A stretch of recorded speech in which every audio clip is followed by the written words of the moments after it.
Bonjour, c'est Ursule encore. On est le 24 mars 2025.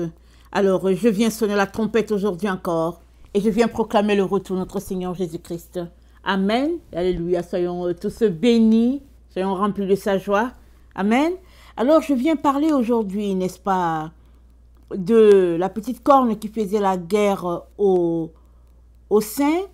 Amen. Et qui remportait sur eux la guerre. Amen. Alors, on est en train de parler, n'est-ce pas, du livre de Daniel depuis quelques jours. Et on est en train de parler du 4e royaume qui est, n'est-ce pas, le royaume qui nous gouverne tous sur la terre. Amen.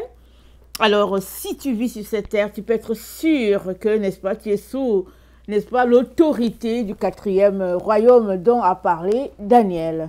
Alors, nous allons lire certains passages concernant ce royaume-là.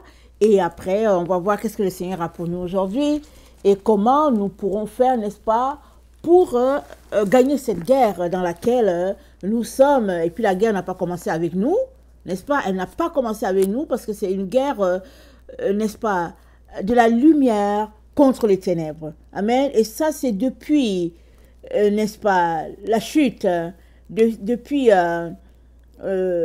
la faute qui s'est passée, si bien que, ben voilà, on se retrouve, n'est-ce pas, à combattre, à repousser tout ce qui est lumière, tout ce qui est, pardon, ténèbres, afin de demeurer dans la lumière. Amen. Alors, on repousse tout ce qui est ténèbres, afin de demeurer dans la lumière, parce que notre Dieu est un Dieu de lumière. La Bible dit, il est la lumière, une lumière inaccessible, une gloire, n'est-ce pas, telle que les yeux ne peuvent pas tenir devant cette gloire divine-là. Et toi et moi, Jésus-Christ l'a dit, il a dit, nous sommes le sel de la terre, nous donnons de la saveur à la terre, nous sommes la lumière du monde. Amen. Et il a même dit que quand je suis avec vous, je suis la lumière. Mais une fois que je ne serai pas là, il n'a pas conclu, il a dit que quand je suis avec vous, je suis la lumière. Amen. Alors, je suis sûre que plusieurs ont lu ce passage-là, ça c'est dans Jean 9. Mais à force de lire, donc on finit par comprendre que Jésus n'est pas en train de dire qu'il ne sera plus avec nous.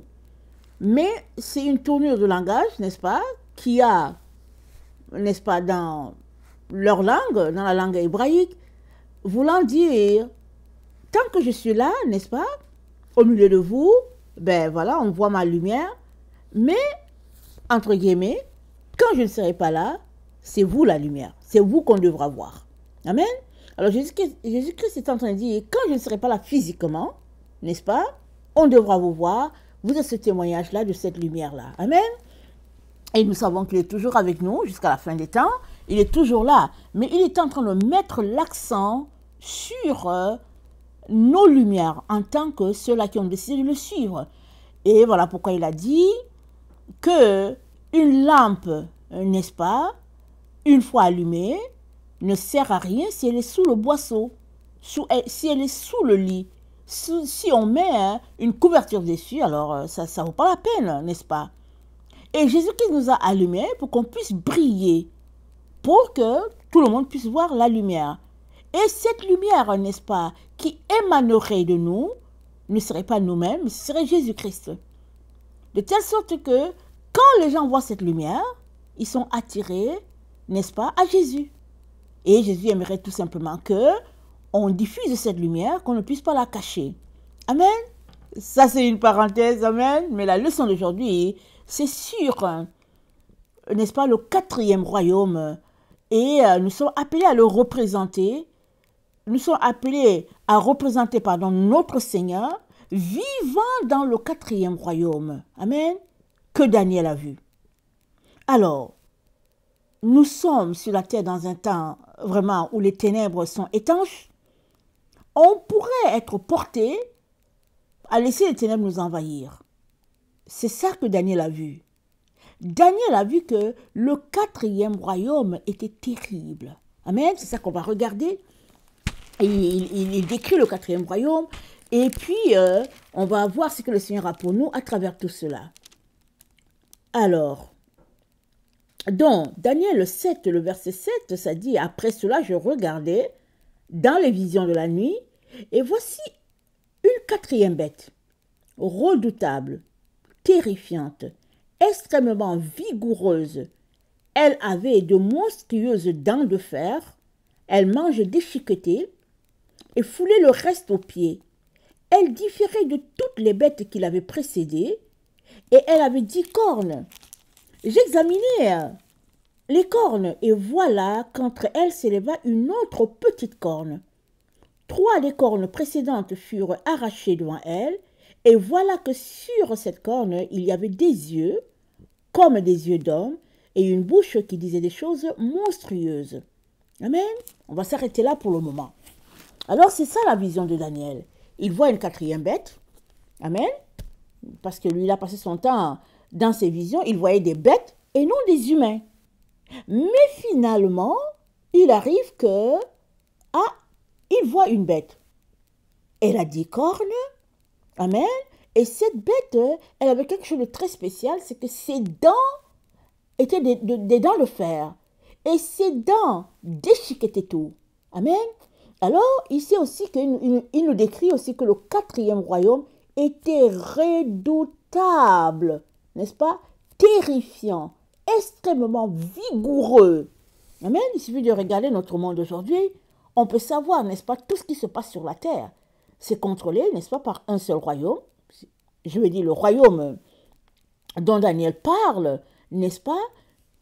Un collège de beaucoup de rois sur la terre, les rois puissants, si vous voulez mettre le nom de président, vous pouvez aussi mettre. Mais Daniel est en train de parler, n'est-ce pas, de ce royaume-là qui gouverne la terre dans le temps où nous vivons, dans ce temps où nous sommes venus sur la terre. Amen. Et Daniel décrit les dents de cette bête-là.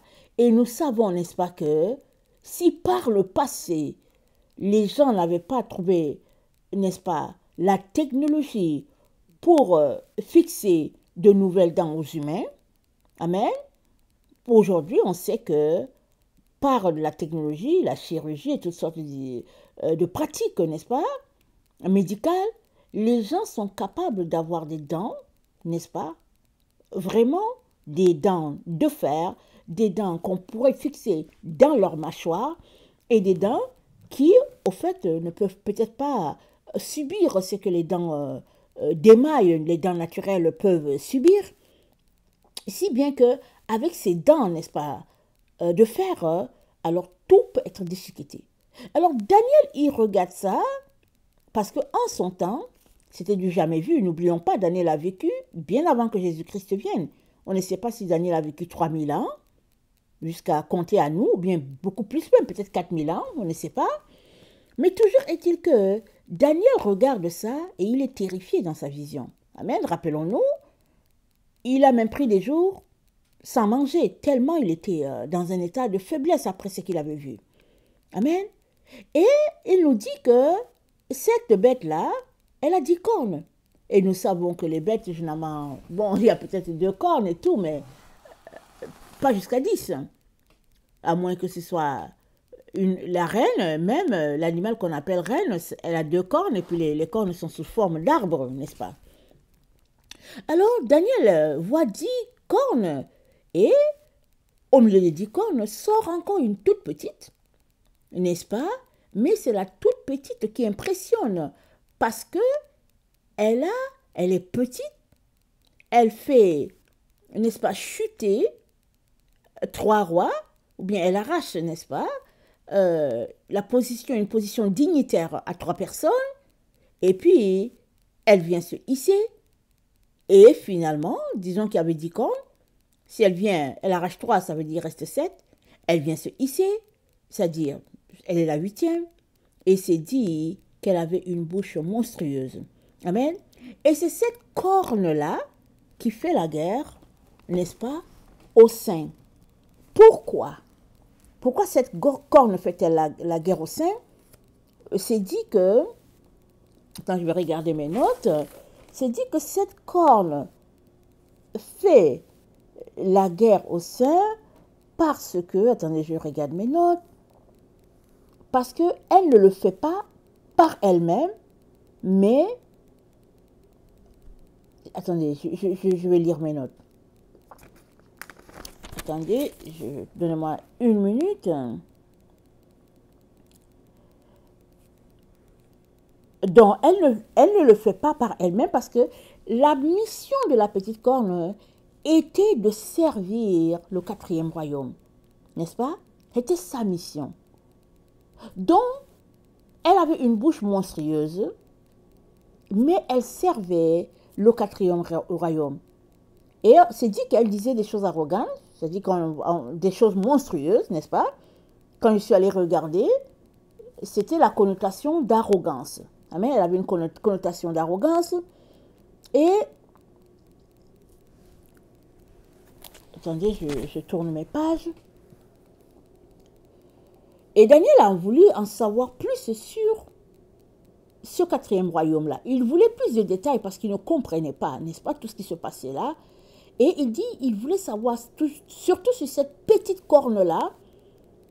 Et c'est dit que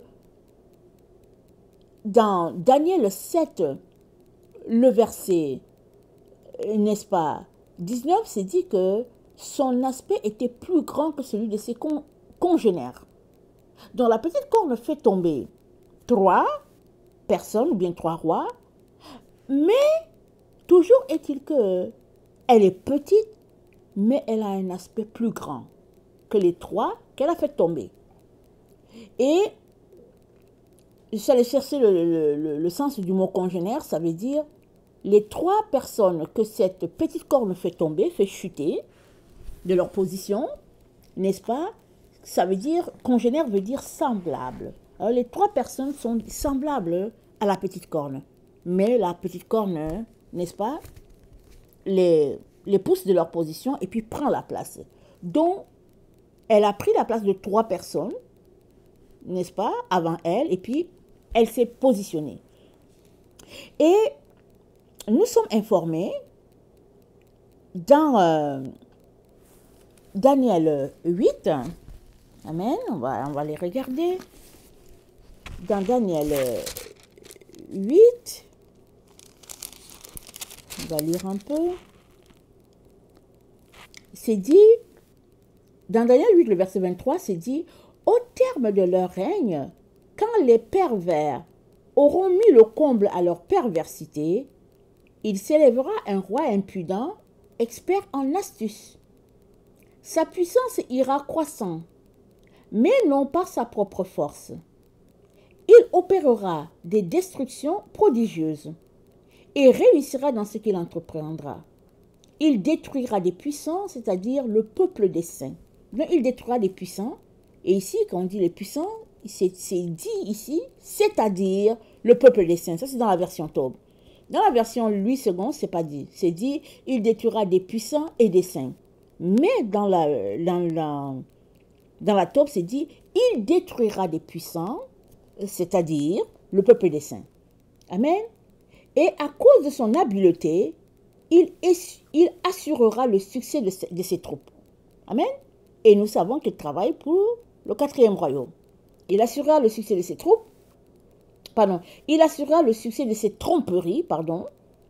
Il se grandira dans son cœur et en pleine paix, il détruira une multitude. Amen. Il s'élèvera contre le prince des princes, mais il sera brisé sans l'intervention d'une aucune main. Amen. C'est dit, attendez, à cause de son habileté, il assurera le succès de ses tromperies, il se grandira dans son corps, dans son cœur, et c'est dit, sa puissance ira croissant, mais non par sa propre force. Ce n'est pas par sa force que sa puissance sera croissante. Pourquoi?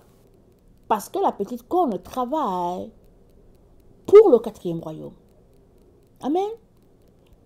La petite corne est au service du quatrième royaume. Le royaume qui gouverne la terre dans ce temps où nous sommes. Amen. Alors, comprenons-le comme ça. Alors, c'est dit que cette petite corne faisait la guerre aux saints.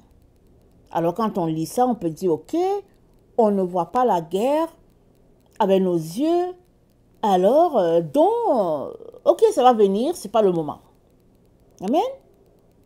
Et si on veut analyser, n'est-ce pas, le texte de Daniel, on peut comprendre que durant les siècles, il y a eu des antéchrists. Amen.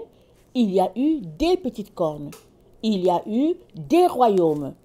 Et, tel que l'ange a présenté à Daniel, il lui a dit, il y aura 4 royaumes en tout sur la terre, depuis le moment où Daniel a reçu la vision, n'est-ce pas, jusqu'à nous, jusqu'au temps de la fin. Et il a dit à Daniel qu'il s'agit du 4e royaume, parce que c'était ce royaume-là que Daniel avait vu qui était terrible par rapport aux 3 autres. Et ça lui a été dit que ce 4e royaume-là, c'est un royaume qui existera sur la terre.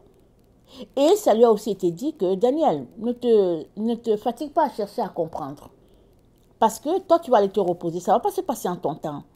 Mais ce sera dans le temps de la fin que toutes ces choses vont se passer. Alors, la petite corne, nous sommes informés qu'elle se distinguait de par sa bouche. Amen. Sa bouche disait des choses monstrueuses.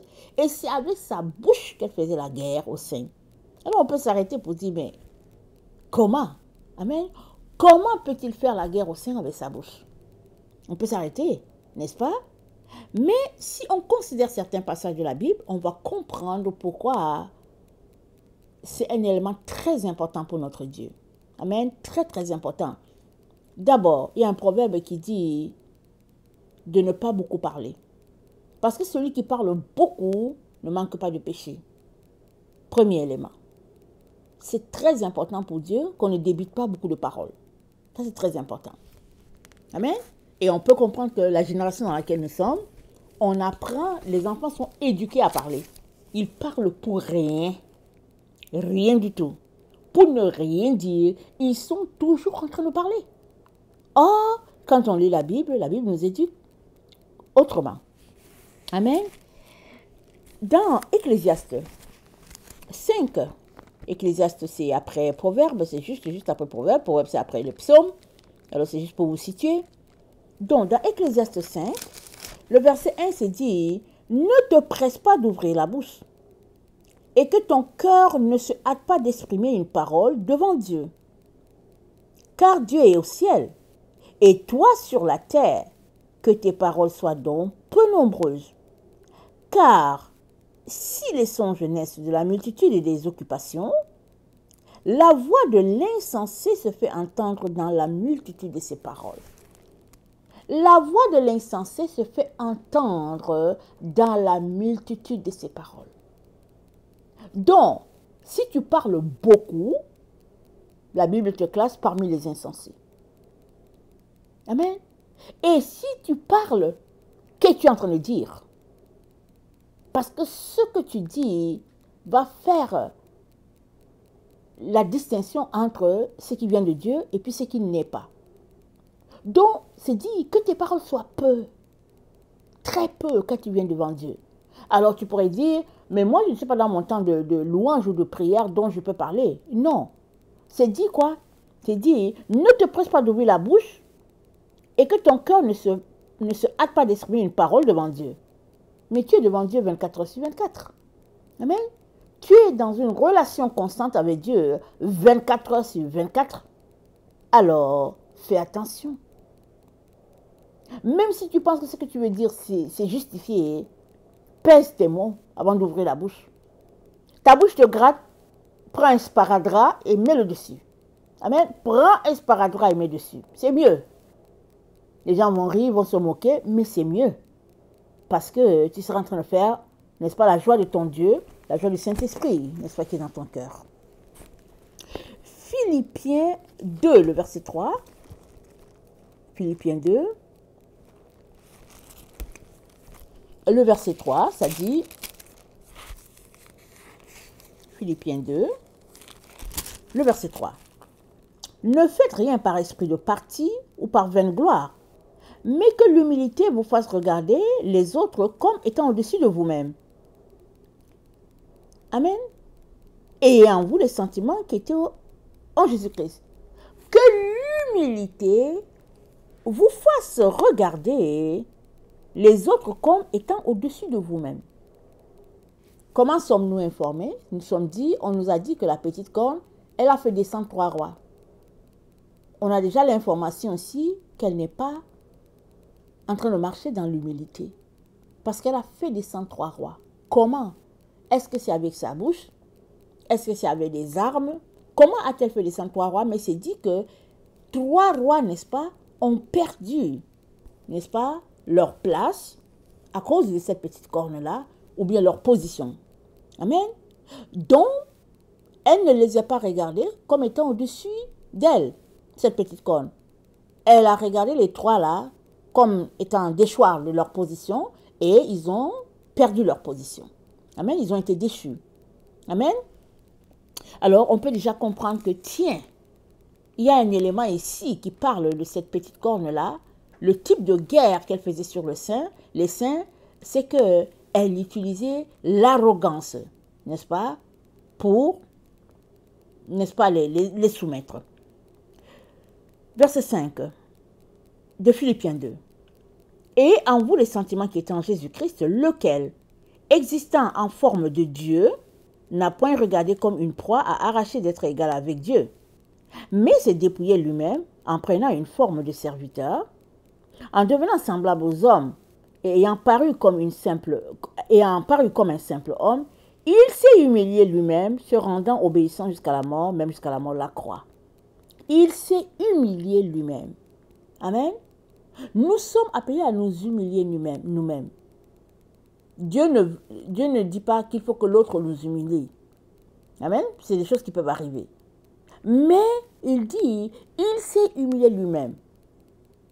Mais la petite corne, c'est pas ça qui est mentionné d'elle quand on parcourt les Écritures. C'est dit qu'elle a fait déchoir 3 rois.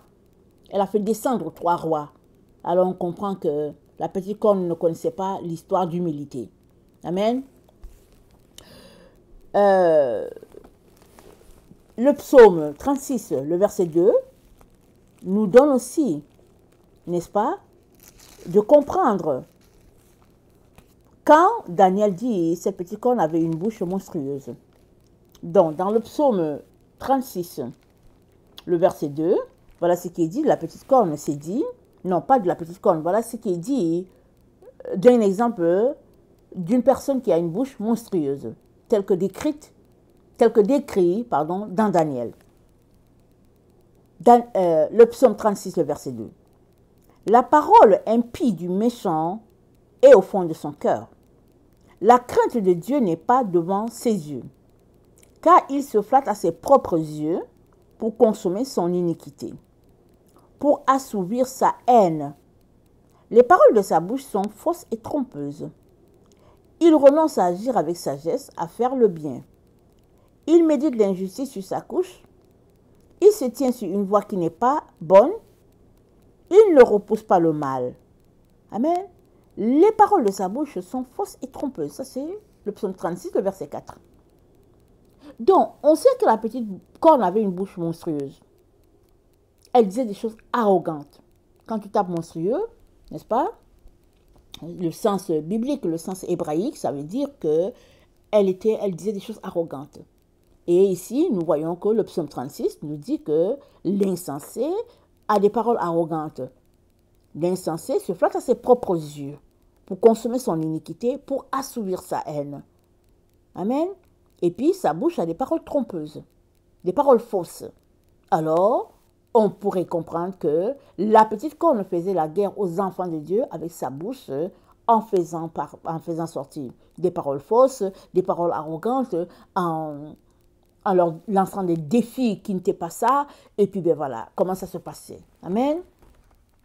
Proverbe 14 au verset 8, partie B, c'est dit, Proverbe 14, la partie 8b, c'est dit, la sagesse de l'homme prudent, c'est l'intelligence de sa voix. La folie des insensés, c'est la tromperie. Amen. La folie des insensés, c'est la tromperie. Les personnes classées insensées, n'est-ce pas, le sont aussi par le fait qu'elles trompent.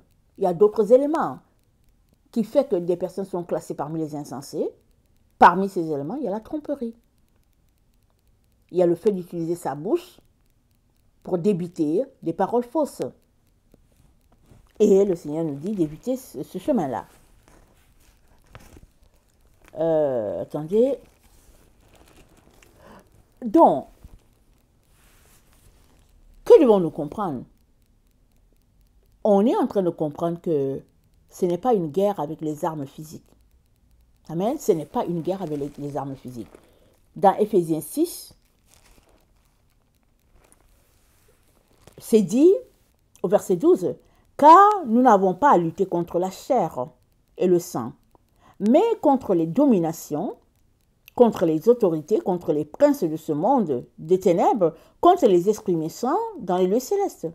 C'est pourquoi prenez toutes les armes de Dieu, afin de pouvoir résister dans les mauvais jours et tenir ferme après avoir tout surmonté. C'est pourquoi prenez les armes de Dieu. » La petite corne n'avait pas pris les armes de Dieu. Elle combattait les saints parce qu'elle avait ses armes à elle, et on peut aussi comprendre, n'est-ce pas? On comprend que, ne marchant pas dans les voies de Dieu, elle avait ses armes. Et Dieu nous dit de prendre les armes de Dieu.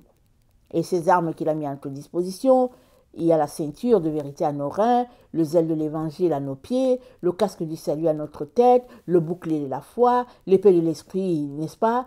Et l'épée de l'esprit, et on a déjà cité la ceinture de vérité, et c'est dit, tout cela, de prendre tout cela, et c'est dit, la foi avec laquelle vous pouvez éteindre les traits enflammés de l'ennemi. Donc, il y a des armes qui sont là bien définies pour lutter contre l'ennemi, et parmi ces armes-là qui sont mentionnées, la bouche n'est pas mentionnée dedans. La bouche n'a pas été mentionnée comme quelque chose à utiliser pour combattre la petite corne. Parce que la petite corne, elle utilise sa bouche. Mais toi, le Seigneur te dit que tu pourrais tenir ferme en ayant la vérité à tes ceintures, la vérité à ta ceinture, n'est-ce pas? Et de porter la cuirasse de la justice. Donc les armes de Dieu, elles sont différentes des armes des hommes, et particulièrement dans le cas de la petite corne, alors vraiment il y a une opposition terrible, puisqu'on vient de lire que quand on vient dans la présence de Dieu, en tout cas, on doit parler peu. On doit parler très très peu. Et alors, là, on comprend quand la Bible dit qu'elle avait une bouche monstrueuse. Elle parlait beaucoup, trop. Elle parlait beaucoup, trop, et des choses qui ne glorifiaient pas Dieu. Et c'est dit d'elle qu'elle a fait des ravages, et ses projets réussissaient, elle détruisait les puissants, et puis c'est dit que c'est le peuple de Dieu. Ils sont puissants, ça veut dire que des gens qui sont assis dans la foi, n'est-ce pas? Et c'est dit qu'elle est arrogante, n'est-ce pas? Et c'est dit d'elle qu'elle va détruire plusieurs qui vivaient paisiblement. Amen, qui vivaient paisiblement. Alors on peut se demander, mais comment? Comment peut-elle détruire plusieurs qui vivaient paisiblement? C'est juste avec la bouche qu'elle va les détruire. Parce que la Bible dit, c'est en confessant de la bouche qu'on parvient au salut. Amen. Voilà la guerre dans laquelle on est. Ça se fait au niveau de la bouche. Alors tu pourrais dire que, mais bon, il n'y a pas une guerre physique. Je n'ai pas utilisé les armes, donc c'est pas grave. Je suis quand même encore dans la présence de Dieu. Je suis encore dans l'équipe de Jésus. Tu pourrais dire ça. Après avoir utilisé ta bouche pour aller contre Dieu, tu pourrais dire ça. Mais au fait, ce que le passage est en train de nous montrer, c'est que ta bouche, n'est-ce pas, c'est elle qui te trahit. Rappelons-nous, Pierre, comment a-t-il trahi Jésus? 3 fois Jésus-Christ lui a dit, Simon Pierre, tu dis que tu ne seras avec moi, que tu es prêt à mourir avec moi, Simon Pierre, tu vas me renier 3 fois. Et c'est ça qui est arrivé. Jésus a dit, avant que le coq chante, tu m'auras renié 3 fois. Simon n'en croyait pas. Et quand c'est arrivé, la Bible nous dit, il a pleuré amèrement parce que quand Jésus-Christ était là, devant le juge, Jésus-Christ s'est tourné pour le regarder, pour lui dire, Simon, eye contact. Amen, eye contact. Vous dites, voilà ce qui est arrivé. Simon a pleuré amèrement et ce n'est pas parce que Jésus-Christ voulait le prendre au piège. C'est parce que Jésus-Christ voulait aider Simon à régler son problème de bouche. Question le dit, ne parle pas vite, ne parle pas trop. Parce que c'est Dieu qui connaît. Amen. C'est Dieu qui connaît la situation. Donc c'est une leçon pour nous. Ne regardons pas juste le fait que Simon a trahi Jésus. Mais cette situation pourrait arriver à chacun d'entre nous. Amen. Ça pourrait nous arriver. Et même, ça nous est peut-être arrivé il y a plusieurs fois où on a ruiné Jésus. Mais ici, il y a une leçon qu'on devrait tirer. C'est le fait de faire attention à notre bouche pour ne pas dépasser les bornes, les limites du permis. Amen. Et les limites du permis, c'est quoi? Allons-y lire Apocalypse 12, au verset 11. On a là les limites de permis avec notre bouche. Amen. Apocalypse 12, le verset 11, c'est dit, ils l'ont vaincu à cause du sang de l'agneau et à cause de la parole de leur témoignage. Amen. Ils n'ont point aimé leur vie jusqu'à craindre la mort. Ils ont vaincu la bête. Amen. Et nous savons que la bête, c'est le 4e royaume. Ça dit tous ceux-là qui travaillent pour la cause de la bête, n'est-ce pas? Et qui viendront, n'est-ce pas, ou travailleront pour anéantir les enfants de Dieu. C'est dit que les enfants de Dieu ont vaincu la bête.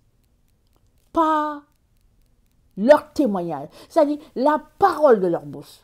Au lieu d'utiliser leur bouche pour dire des choses monstrueuses, elles l'utilisaient pour prêcher la parole de Dieu, pour enseigner, pour appeler à la repentance. Voilà ce que les enfants de Dieu faisaient et c'est comme ça qu'elles ont vaincu la petite corne. Parce que la petite corne utilisait sa bouche pour dire des flatteries, des mensonges, des tromperies et les enfants de Dieu utilisaient leur bouche pour dire la vérité et puis vraiment encourager les autres, n'est-ce pas, à faire pareil. Parce que Daniel dit, et ceux-là qui connaissent leur Dieu, n'est-ce pas,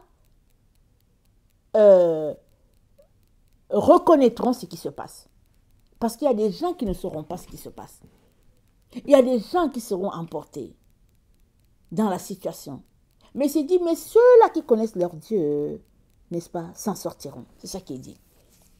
On peut regarder, je regarde les différentes références dans Daniel 7.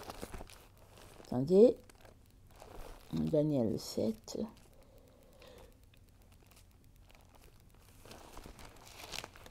Daniel, c'est juste après Ézéchiel. Ok? Dans Daniel 7, c'est au verset... Attendez, je ne suis pas au bon endroit.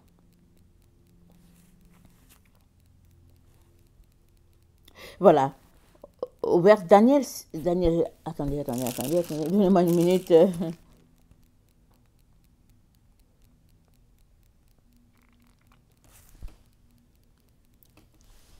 Je regarde ma référence.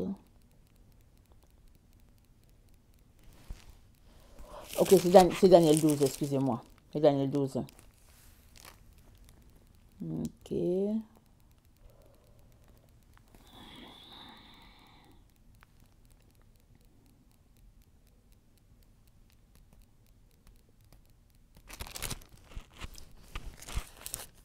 Mets-moi une minute, je regarde mes notes.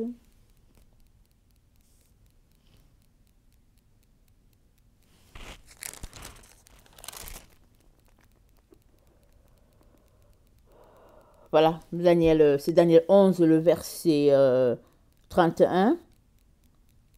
C'est dit, verset 32, pardon, Daniel 11, le verset 32, c'est dit, « Il séduira par des flatteries les traîtres de l'alliance.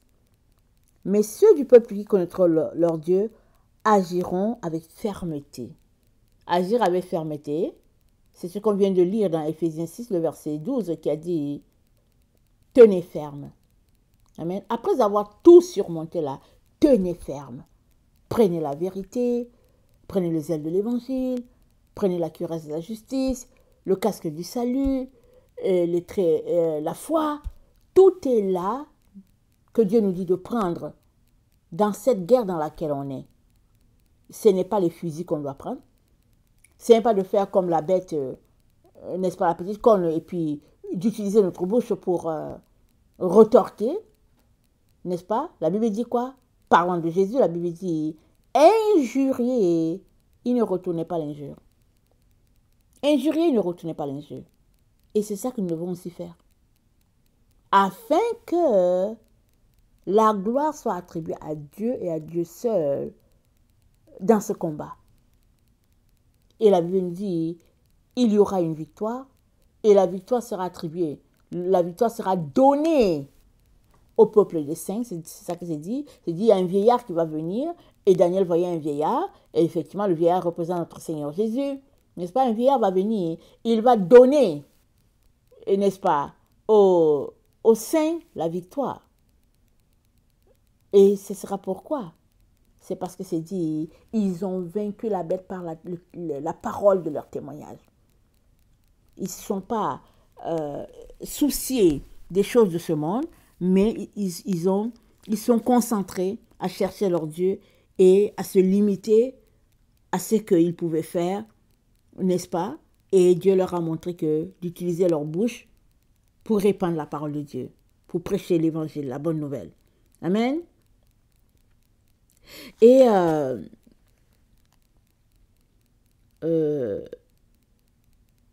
ok, c'est dit, on vient de lire, Daniel 11, c'est dit, au verset 32, il séduira par des flatteries. Mais ceux qui connaissent leur Dieu agiront avec fermeté. Alors, on est ici, n'est-ce pas, devant une situation d'une bouche, n'est-ce pas, attribuée à une corne qui est petite, c'est-à-dire à une autorité. Alors, il est ici question d'une bouche qui fait tomber les enfants de Dieu dans le péché, ou bien les fait renier leur Seigneur d'une manière quelconque, et elle les séduit. Parce qu'il n'y a personne qui, marchant par le Seigneur, ou bien qui, marchant après le Seigneur, sait que ici, là, c'est du faux, va continuer sur ce chemin. Il n'y en a pas. Amen. Il n'y en a pas. Il n'y a pas un enfant de Dieu qui se retrouve sur un faux chemin. Il n'y en a pas. Qui s'y retrouve parce que, bon, il n'a pas été flatté. Très, très souvent, c'est la flatterie, la tromperie. Ceux-là qui aiment le Seigneur, je ne parle pas de tout le monde. Il y en a qui disent qu'ils sont de Dieu et puis qui décident de tromper et puis de faire des choses fausses. Ce n'est pas de ce groupe-là que je parle. Je parle des gens qui aiment le Seigneur, qui sont voués à lui, mais qui se retrouvent à être trompés. Je parle de ce groupe-là. Et Jésus-Christ a dit, quand les apôtres lui ont demandé, mais quand est-ce que la fin va arriver? Jésus-Christ a dit, pourvu que vous ne soyez pas séduits. Amen, pourvu que vous ne soyez pas séduits. Alors, parce que les disciples pensaient que Jésus-Christ viendrait à leur temps, Jésus-Christ reviendrait là. Et puis, Jésus leur dit, ne soyez pas séduits, ne soyez pas trompés. Et de Timothée 3 nous situe par rapport à quelque chose. Il dit au verset 13, mais les hommes méchants et imposteurs avanceront toujours plus dans le mal, égarant les autres et égarés eux-mêmes. Donc voilà la guerre. Les gens méchants, imposteurs, avanceront toujours plus dans le mal, égarant les autres et égarés eux-mêmes. Dans cette guerre-là, que la petite corne livrée aux puissants, qui au fait sont les enfants de Dieu, c'est une guerre où elle les égarait par un mensonge. Elle les égarait par la fausseté. Elle se positionnait, n'est-ce pas, dans leur vie par son arrogance, par sa bouche. Et convainquait les gens par sa bouche. Amen. C'est par sa bouche que les gens étaient convaincus. Mais le Seigneur nous dit de faire attention afin de ne pas être séduit. Parce qu'une fois qu'on est séduit, on se retrouve à l'accotement et puis ben voilà. On croit qu'on est encore dedans, on n'est pas dedans. Ce n'est pas le fait de dire je suis chrétien. Parce que si tu es chrétien, tu devrais être en train de faire ce que Jésus-Christ attend de toi. Parce que le chrétien, c'est le petit Christ.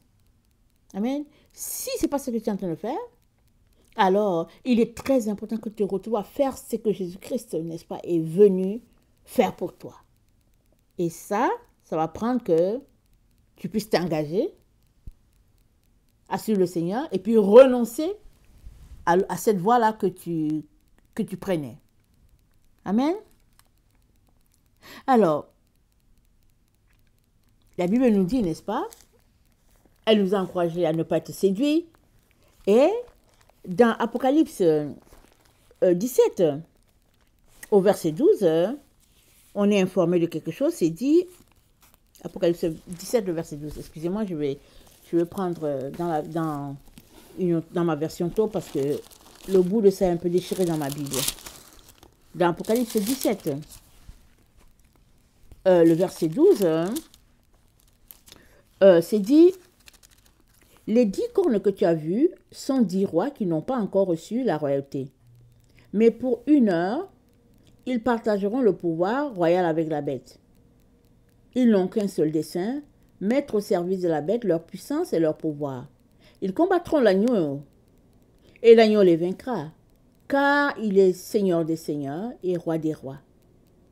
Et avec lui les appelés, les élus et les fidèles vaincront aussi. Amen. L'agneau va vaincre, n'est-ce pas, la bête. C'est-à-dire, elle va vaincre le 4e royaume. L'agneau va vaincre. Et nous savons que Jésus-Christ est venu, il est mort sur la croix, il a vaincu parce qu'il est mort, il est ressuscité, et puis on peut, n'est-ce pas, on va ressusciter avec lui. Ça, c'est déjà une victoire. Maintenant, c'est dit quoi? C'est dit, attendez, ils combattront l'agneau, et l'agneau les vaincra. Ça, c'est les 10 cornes là qui sont sur la bête, n'est-ce pas, le 4e royaume. Et c'est dit, et avec lui, les appelés aussi et les élus vont vaincre. Donc, la victoire de Jésus nous donne la victoire sur ce système, n'est-ce pas, de la 4e bête, qui est là pour empêcher la gloire de Dieu, pour bloquer l'œuvre de l'Esprit de Dieu. C'est ça.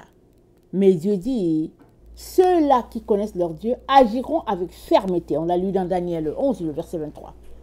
Amen.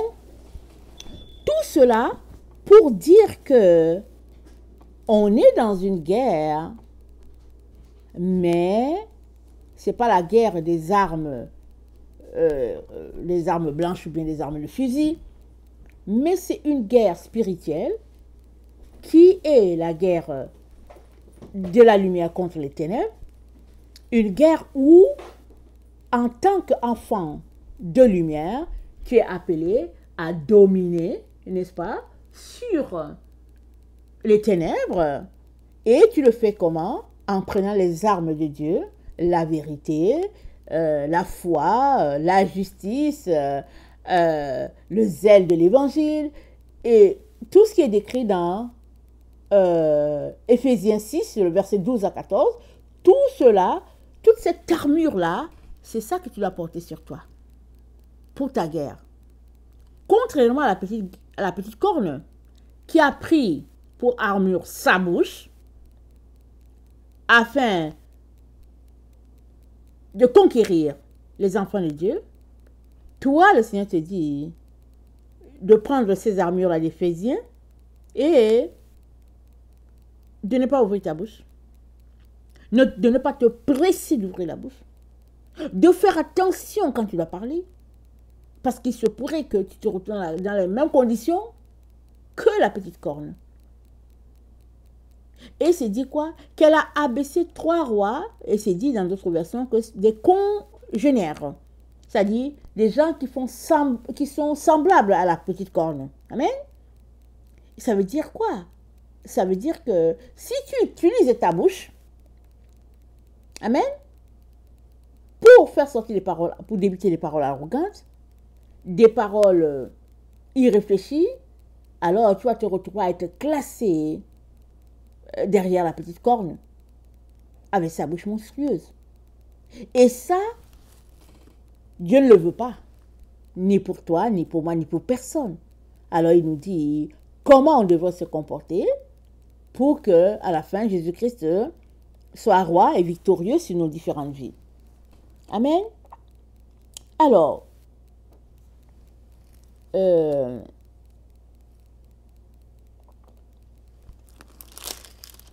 dans 2 Timothée 3 toujours, excusez-moi, 2 Timothée 3,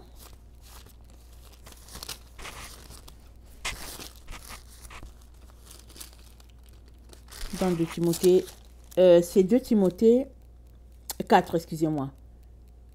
Le verset 3, c'est dit, « Car il viendra un temps où les hommes ne supporteront pas la saine doctrine, mais ayant la démangeaison d'entendre des choses agréables, ils se donneront une foule de docteurs selon leurs propres désirs, détourneront l'oreille de la vérité et se tourneront vers des fables.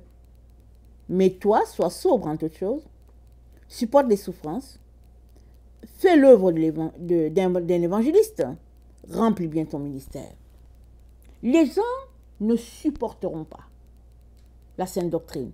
Et la saine doctrine, qu'est-ce qu'elle nous dit? Elle dit de faire attention à notre bouche. Dans le temps où nous sommes là, faites attention, prêtez attention, vous allez voir. L'enfant ne sait même pas encore marcher, qu'il y a des gens qui lui apprennent comment parler sur TikTok. Et sur TikTok, quand on va sur TikTok, ce n'est pas les enfants là-bas, c'est les adultes qui sont là, qui enseignent aux enfants comment être dépravé. Un adulte, quand bien il voudrait prendre la peau d'un enfant, n'est-ce pas, ben, il le ferait toujours d'une manière, n'est-ce pas, à gauche. Mais maintenant, quand le but en arrière, c'est de conduire l'enfant vers la perversité, c'est de lui, de glisser des pensées, n'est-ce pas, pour détourner l'enfant et amener l'enfant dans un état de crise, alors que toi, son parent, tu ne l'as pas élevé là comme ça. Voilà ce qui se passe dans notre génération. Voilà ce qui se passe dans notre temps. Amen. Et tout ça là, cet exemple-là que j'ai pris, ça va dans le sens de la guerre que la petite corne livrait aux enfants de Dieu. Et rappelons ce que la Bible dit. La Bible dit que la petite corne ne va pas agir par elle-même. Amen. Elle n'agit pas par elle-même, mais elle travaille pour le système. Elle travaille pour la bête. C'est là qu'elle est. Alors, on est appelé à faire très attention. La petite corne, elle travaille pour le 4e royaume et elle fait ce que le 4e royaume lui demande de faire. C'est pour cela qu'on l'a appelée petite corne, parce que le royaume, le 4e royaume lui a donné une autorité assez grande. Donc, elle travaille avec l'autorité qui lui a été conférée. Amen. Elle travaille pour détruire le peuple de Dieu. On pourrait prendre l'exemple comme l'exemple de Paul, n'est-ce pas? Avant que Jésus-Christ saisisse Paul sur le chemin de Damas, Paul travaillait pour les autorités religieuses.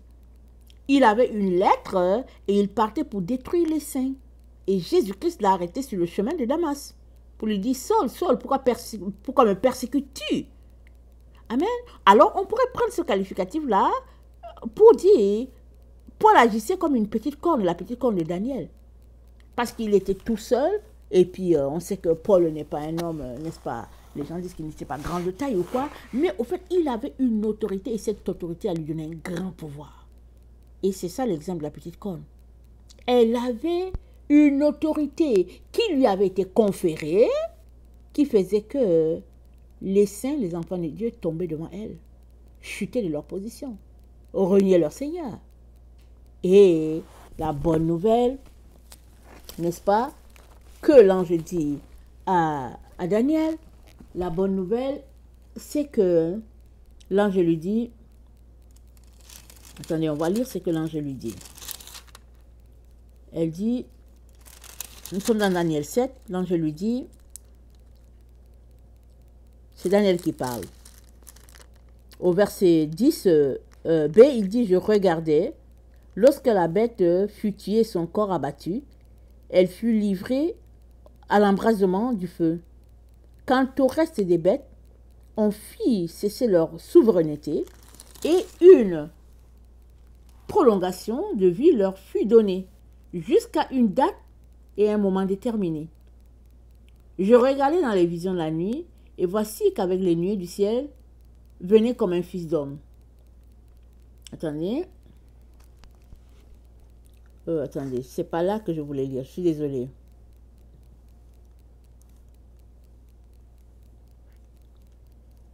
Attendez. Je vais la lire dans la version seconde. Lu seconde. Je me retrouve mieux dans ma vieille Bible. Excusez-moi, dans ma vieille Bible, c'est tellement souligné, mais on aime, n'est-ce pas? Voilà. C'est Daniel 7, le verset 24. Les 10 cornes, ce sont 10 rois qui s'élèveront de ce royaume. Un autre s'élèvera après eux. Il sera différent des premiers.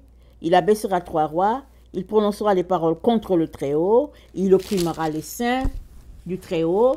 Il espérera changer les temps et la loi, et les saints seront livrés entre ses mains pendant un temps, des temps et la moitié d'un temps. Puis viendra le jugement et on lui ôtera sa domination qui sera détruite et anéantie pour jamais. On lui ôtera sa domination. Elle sera détruite. Elle sera anéantie. Amen. Mais d'ici là que cela arrive, c'est dit, il y a un temps déterminé où la bête va régner. C'est dit un temps, 2 temps, la moitié d'un temps. On ne sait pas à quoi correspond le temps. Amen. Il y a des gens qui peuvent dire que oui, 1 temps, 2 temps. La moitié d'un temps, c'est 3 ans et demi. C'est ça que les gens disent. Peut-être que c'est ça. Peut-être que c'est autre chose. Pourquoi est-ce que je le dis? Parce que c'est Dieu qui est le maître du temps, des circonstances. Lui seul peut décider et dire que 1 temps correspond à 5 ans. Amen. Dieu peut décider et peut dire, ok, 1 temps correspond à 5 ans.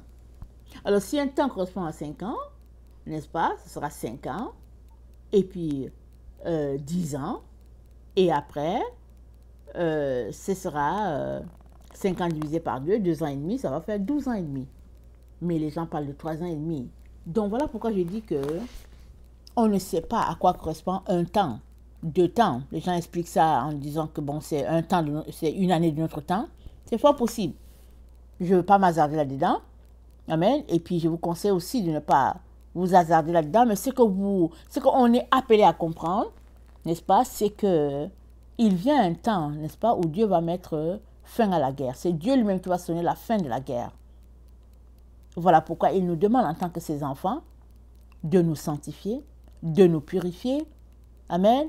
Et de ne pas nous laisser endoctriner par toutes sortes d'idéologies, n'est-ce pas, prônant la venue du Seigneur, mais c'est de rester concentré, étudier la parole et nous assurer que on est bien en train de suivre notre Seigneur Jésus et non une voie quelconque, amen, un chemin quelconque.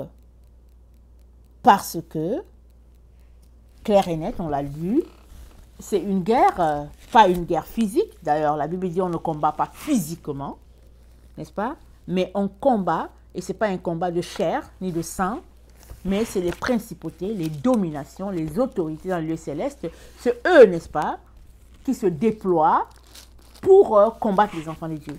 Et ça veut dire quoi? Ça veut dire que c'est au niveau de nos envies, au niveau de la chair, au niveau de nos émotions que tout se joue.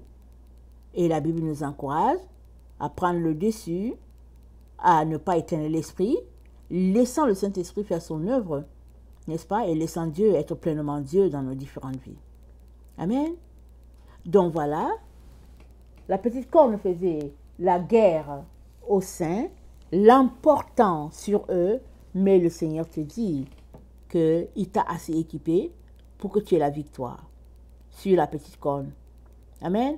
Alors concentre-toi à non pas enfuir ta tête dans le sable comme fait l'Autriche, mais prépare-toi, n'est-ce pas, à pouvoir tenir ferme, peu importe le type de combat que tu seras appelé à livrer.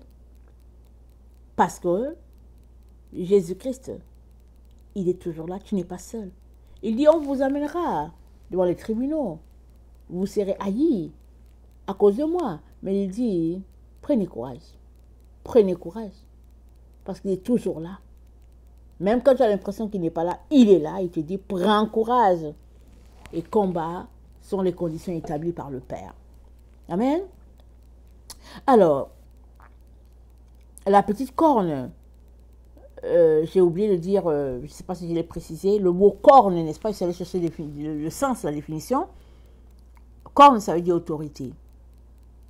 Elle est petite parce que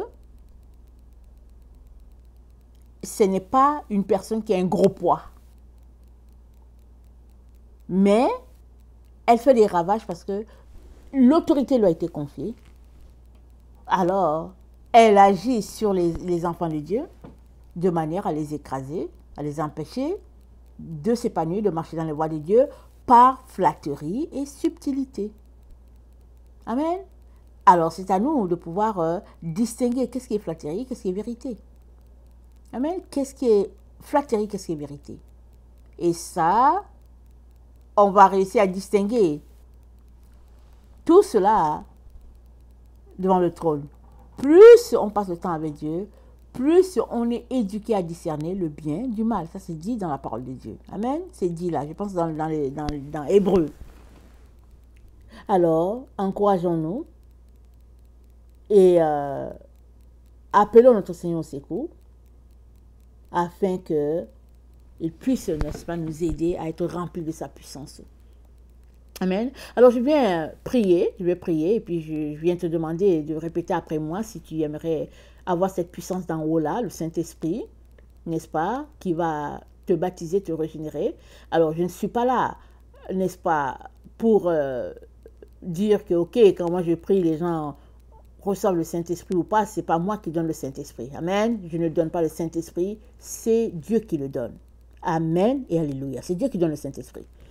Alors, chacun peut le vivre, n'est-ce pas, différemment, mais Dieu nous a dit de prier et il nous encourage. Quand quelqu'un vient te dire, ah, mais voilà, j'ai vécu telle expérience, j'ai prié, j'ai demandé tel, ceci à Dieu, Dieu me l'a donné, j'ai fait ceci, alors on comprend que, amen, alors on est encouragé. Ce n'est pas pour se péter les bretelles, comme on dit, mais Dieu veut nous encourager pour dire, prie seulement, et puis moi je fais le travail. Amen. Alors, c'est ça qui se passe. Jésus-Christ, il priait, et puis les gens venaient, ils témoignaient, et puis bon, voilà, et Jésus-Christ même disait, ne dites même pas que je fais quoi que ce soit. Mais les gens ne s'empêchaient pas, ils disent, voilà ce qu'il a fait, il m'a guéri, il a fait ceci. Alors, le fait qu'on prie et qu'il y ait un témoignage, ce n'est pas le fait de se péter les bretelles, mais c'est juste un témoignage à Dieu. Amen. Alors, je viens t'inviter à répéter après moi, Seigneur Jésus, merci de m'avoir sauvé, de m'avoir lavé par ton sang. Merci d'avoir fait de moi un enfant de Dieu, si bien que je suis, n'est-ce pas, compté dans ton livre, n'est-ce pas? Et je viens aujourd'hui devant toi, Seigneur, te demander de me baptiser de ton Saint-Esprit. Seigneur, ça fait longtemps que je t'ai donné ma vie. Et j'ai négligé cet aspect-là. Aujourd'hui, je viens afin de ne pas être tard, afin de ne pas me retrouver dans la situation des vierges folles qui, quand elles se sont levées, c'était trop tard. Seigneur, je viens devant toi, je viens te demander de me baptiser de ton Saint-Esprit.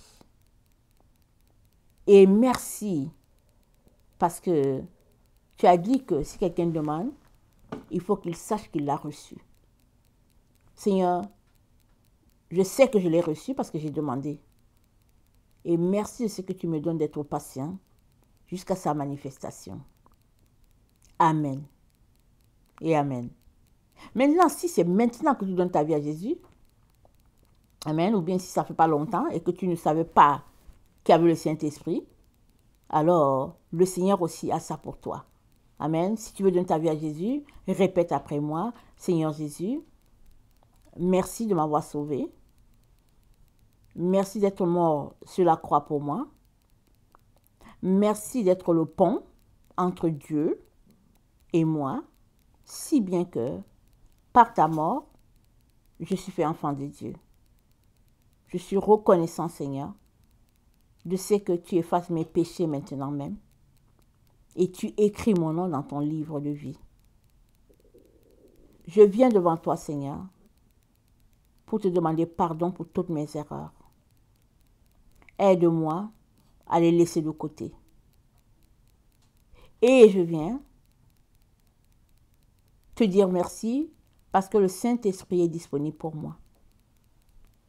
Merci de me baptiser de la puissance d'en haut, Seigneur, afin que je puisse vivre pleinement dans tout ce que tu m'as donné.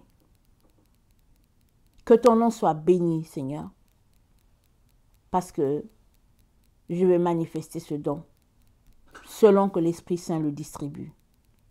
Au nom puissant de Jésus. Amen. Amen. Que le Seigneur bénisse sa parole et puis qu'il nous fortifie tous. Alléluia et Amen.